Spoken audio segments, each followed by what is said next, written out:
Bien chers amis, de la croix glorieuse et miséricordieuse du Sacré-Cœur de Jésus.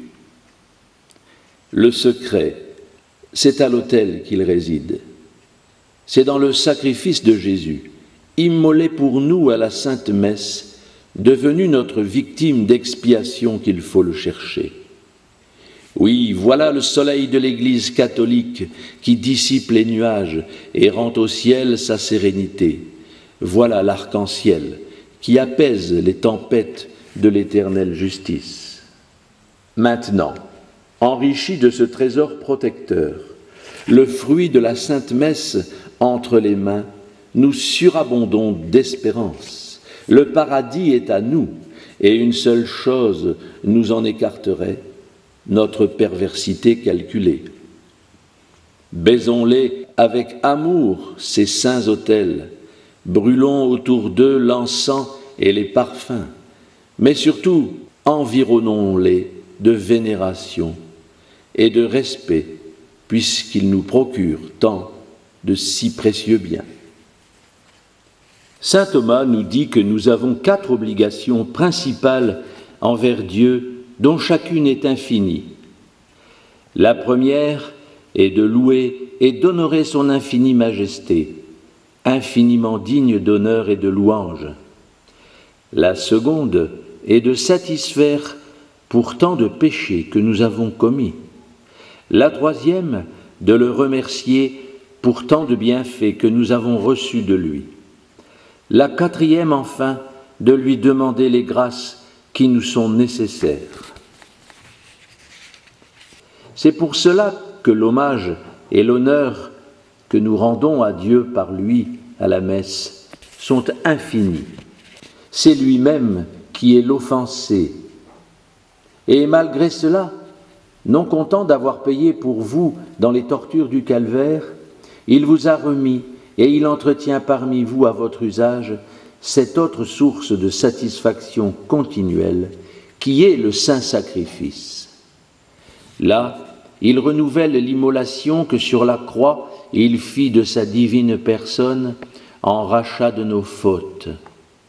Ce même sang adorable qu'il répandit alors en faveur du genre humain coupable, il veut bien l'offrir encore, l'appliquer spécialement par la messe au péché de celui qui la célèbre, de ceux qui la font célébrer et de quiconque y assiste.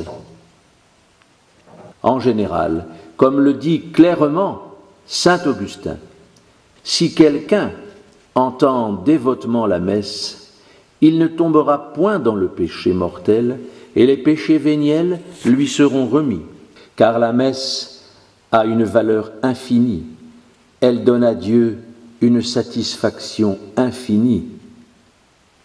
Mais vous devez savoir que Dieu l'accepte d'une manière limitée et proportionnée aux dispositions de celui qui l'a dit ou l'a fait dire et de ceux qui y assistent. Notre troisième dette envers Dieu est celle de la reconnaissance pour les immenses bienfaits dont il nous a comblés.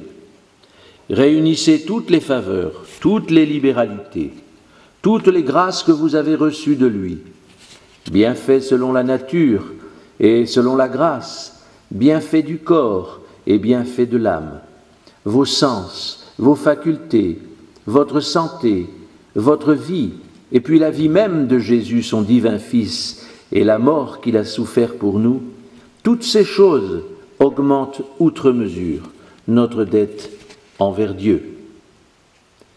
Que rendrai-je au Seigneur pour tous les biens qu'il m'a faits? Je prendrai le calice du salut, dit David, le roi. J'élèverai là-haut le calice du Seigneur, c'est-à-dire, je lui offrirai un sacrifice très agréable, et je paierai aussi la dette que je lui dois, pour tant de bienfaits signalés. Ajoutez à cela que ce sacrifice a été principalement établi par notre divin Sauveur pour reconnaître et remercier la munificence divine. C'est pour cela qu'il s'appelle par excellence l'Eucharistie, c'est-à-dire action de grâce. Au reste, Il nous en a donné lui-même l'exemple, lorsque, à la dernière scène, avant de consacrer le pain et le vin dans cette première messe, il leva les yeux au ciel et rendit grâce à son Père. Chers amis, comprenez-vous maintenant combien ce trésor de la messe est précieux? S'il a été caché pour vous jusqu'ici, maintenant que vous commencez à le connaître, comment ne vous écrieriez-vous pas dans un saint étonnement « Oh, quel trésor! Quel grand trésor !» Mais ce n'est pas tout. Nous pouvons encore, dans le saint sacrifice de la messe, nous acquitter de notre dernière obligation envers Dieu, c'est-à-dire lui demander les grâces dont nous avons besoin. Ici encore, néanmoins, ne perdez pas confiance, reprenez tout espoir. Vous n'êtes pas digne de ces biens que vous souhaitez et dont vous sentez la nécessité. Mais le miséricordieux Sauveur accourt se faire votre intercesseur, se constituer votre caution.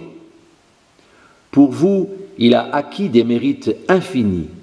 Pour vous, il devient à la messe l'hostie pacifique, c'est-à-dire la victime auguste, à l'immolation de laquelle notre Père des cieux ne peut rien refuser. Oui, dans la Sainte Messe, l'adorable, le bien-aimé Jésus, à titre de principal et de souverain prêtre, prend en main notre cause, intercède pour nous, se fait notre puissant avocat. N'oublions pas que Marie, elle aussi, joint ses supplications aux nôtres pour tout ce que la foi nous porte à demander à Dieu. Et c'est là un trésor inestimable, ces moyens étant très efficaces pour obtenir de Dieu la persévérance finale, d'où dépend notre salut, et cette assurance morale que l'on peut avoir ici-bas de la béatitude éternelle. Nous y obtenons encore les biens temporels, autant qu'ils peuvent concourir à notre salut, la santé, l'abondance, la paix, avec l'exclusion de tous les maux qui s'opposent au bien de notre âme, tels que la peste, les tremblements de terre, la guerre, la famine, les persécutions, les procès, les inimitiés, les calomnies, les injures. En un mot, le saint sacrifice de la messe est propre à nous délivrer de tous les fléaux et à nous enrichir de tous les biens. Celui qui n'a pas épargné son propre Fils, dit saint Paul aux Romains, mais l'a livré pour nous tous, comment ne nous aurait-il pas donné tout avec lui? Si vous suivez mon conseil, vous demanderez à Dieu toutes les fois que vous assisterez à la messe qu'il fasse de vous un grand saint. Dilatez donc votre cœur et demandez à Dieu de grandes choses, car celui que vous invoquez ne s'appauvrit point en donnant, et plus vous demanderez, plus vous obtiendrez. Mais ce n'est pas tout. Outre les biens que nous demandons à la messe, Dieu nous en accorde beaucoup d'autres, sans que nous les lui demandions, pourvu que nous n'y mettions point d'obstacle de notre côté. Saint Bernard disait « Celui qui entend ou célèbre dévotement la messe mérite bien plus que s'il donnait tous ses biens aux pauvres et parcourait le monde entier en pèlerinage. » Saint Thomas nous en donne la raison. C'est que la messe renferme tous les fruits, toutes les grâces et tous les trésors que le Fils de Dieu a répandus si abondamment sur son Église dans le sacrifice sanglant de la croix.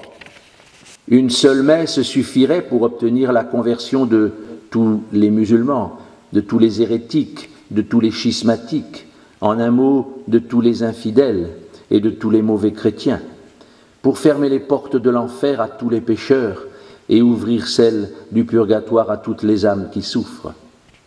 Mais, hélas, malheureux que nous sommes, nous bornons la sphère immense de cet auguste sacrifice et nous le rendons inefficace par notre tiédeur.